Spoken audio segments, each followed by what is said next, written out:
Денеска се дружиме со нашиот познат театарски, филмски и телевизиски актер Игор Ангелов, кој што долго време го гледавте и на екранот на телевизија Алфа како дел од водителскиот тим заедно со мене на музичкиот серијал Еден бакнеш посветен на убавите македонски вергини. Се сеќаваш ли уште на овие снимки? Одличен проект кој што секогаш кога ќе се сетам имам убави топли спомени и многу луѓе ден денес ме среќаваат и ајде да продолжиме, до кај сте со тоа, ајде сакаме уште. Така да баш беше прекрасно да се работи на тој проект.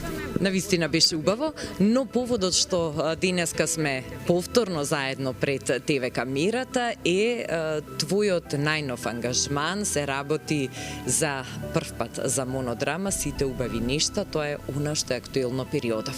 Па ајде да ни кажеш како се роди идејата за монодрамата и дали е вистина дека монодрамата е една од потишките театарски форми за актерите. Како се роди идејата? Ајде. Идејата дојде сосема случајно, го добив текстот да го читам, кога го прочитав текстот си реков ова е тоа. Јас не планирав искрено да јас сега правам некоја монодрама или во фазата од мојот актерски пат, па сега треба да обележам или да подцртам некоја црта. Едноставно се случи текстот, стигна во мој раце, го прочитав и реков ова е тоа, сакам да го сработам. Дејан Пројковски го режира, текстот е по мотиви на Данкан Макмилан. Текстот е прекрасен и мислам дека со монодрамата, не знам, си завршив еден циклус, заокружив еден циклус кој што не знам, несвесно го бев почнал. За второто прашање дека тоа е многу тешка форма, па не се сложувам. Јас искрено поминав многу лесно со монодрамата, не беше нешто да сега јас овде ги покажам сите мои актерски бравури и не знам што, ама представата излезе баш како што ја замислував.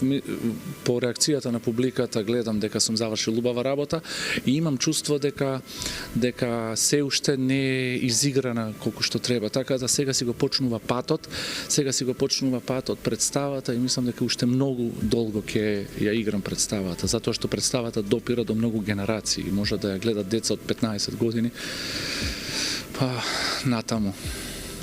Продуцент на представата ми е Охо продукција. Благодарение на Охо продукција тие ми овозможија да ја средиме, да ја направиме представата, стојат зад мене, ја организираат. Така да многу ми е драго што ја почнав таа приказна со Сите на убави нешта и мислам дека нема да заврши. Кога е следната представа? Следната представа е на 23 ноември. За декември репертуарот, бидејќи не сме дел од театарска куќа, приватен проект е, представите ги играме во културниот центар Јадро во Дебрамало.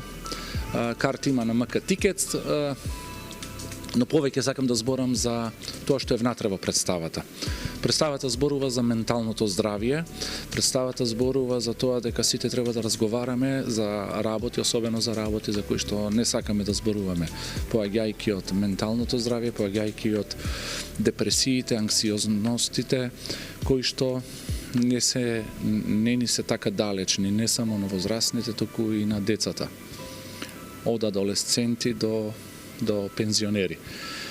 Осаменоста, желбата за разговарање и желбата да се помине време со некој и да се зборува за нешто е многу важно, особено сега во овие наши модерни времиња.